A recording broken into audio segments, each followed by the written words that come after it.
तर सुनेत्रा पवार यांच्या शपथविधीवरनं रोहित पवार यांनी गंभीर आरोप केलेत।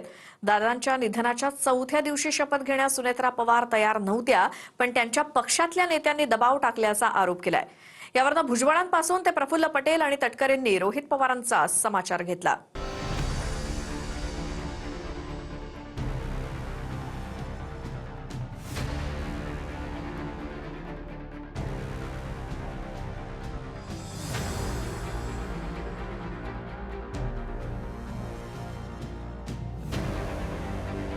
सुनेत्रा पवारांची राष्ट्रीय अध्यक्षपदी निवड होत असतानाच रोहित पवारांनी उपमुख्यमंत्री पदाच्या शपथविधीवरून गंभीर आरोप केला।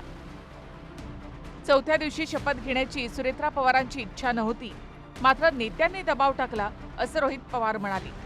त्यानंतर प्रफुल्ल पटेल, तटकरे आणि भुजबळांनी चांगला समाचार घेतला। पक्ष वेगळे असले तरी सुनेत्रा काकींची कुठेही इच्छा नव्हती की शपथविधी त्या ठिकाणी चौथ्या दिवशी झाला पाहिजे, पण त्यांच्या पक्षातले अनुभवी मार्गदर्शक जे कोणी होते, जे आज भाषण त्या ठिकाणी करत आहेत, त्यांनी प्रेशर आणलं सुनेत्रा काकींना की चौथ्या दिवशी तुम्ही शपथविधी करा, उद्या जाऊन काय होईल हे सांगता येणार नाही। आणि राजकीय अनुभव या पदाचा कदाचित नसल्यामुळे जो नव्हता, तिथं कुठेतरी काकींनी ते स्वीकारलं आणि शपथविधी त्या ठिकाणी झाला। ताई का जो है हमने शपथ समारोह हुआ, उसके ऊपर चर्चा। इतनी जल्दी क्या थी, इतनी जल्दी क्या थी? अरे भाई इतनी जल्दी क्या थी?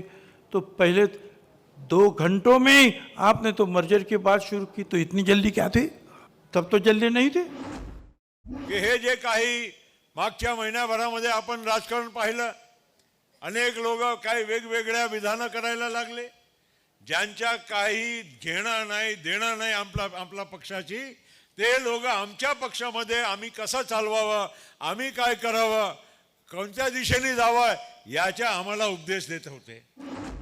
दादाने दिल्लीमध्ये मोकळेपणाने संवाद करत असताना त्या घडामोडी आम्ही कशा करत होतो त्याच्याबद्दलचं वक्तव्य केलं होतं, मोकळेपणाने केलं होतं पत्रकारांच्या समेत। तेच नेमकं दुसऱ्याशी दाखवलं गेलं, त्याच्याबद्दल सुद्धा कुठे काय बोललं।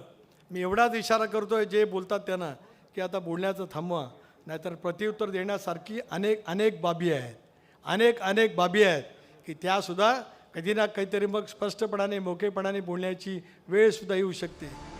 प्रफुल्ल पटेलांनी सुनेत्रा पवारांच्या राष्ट्रीय अध्यक्षपदाचा प्रस्ताव ठेवला आणि एकमतानं सुनेत्रा पवारांची निवड झाली। तर सुनेत्रा पवारांना दादांच्या आठवणींना अश्रू अनावर झाले। आपल्या सर्वांचे आवडते नेते, मार्गदर्शक,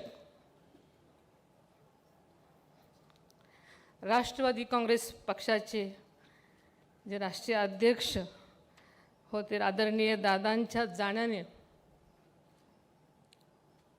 झालेल्या अपार दुःखातून आपण सर्वजण अजूनही सावरलेलो नाही आहोत। याच अधिवेशनामध्ये राज्यसभेसाठी पार्थ पवारांच्या नावाची देखील घोषणा करण्यात आली, म्हणजेच राष्ट्रवादीकडनं पार्थ पवारच राज्यसभेवर जाणार आहे। आगे आने वाली राज्यसभा की जो चुनाव जो घोषित हो चुके हैं और जिसका 5 तारीख तक का नॉमिनेशन भरने का है, उस जगह के लिए पार्टी ने फैसला किया है कि श्री पार्थ अजीत दादा पवार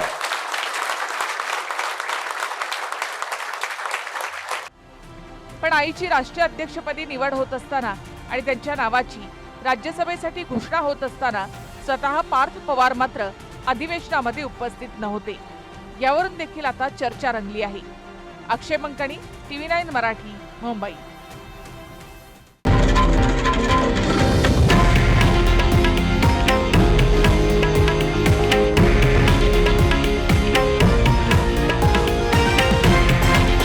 हे आहे देशातील नंबर 1 न्यूज नेटवर्क आणि आपण पाहत आहात TV9 मराठी, एकमेव।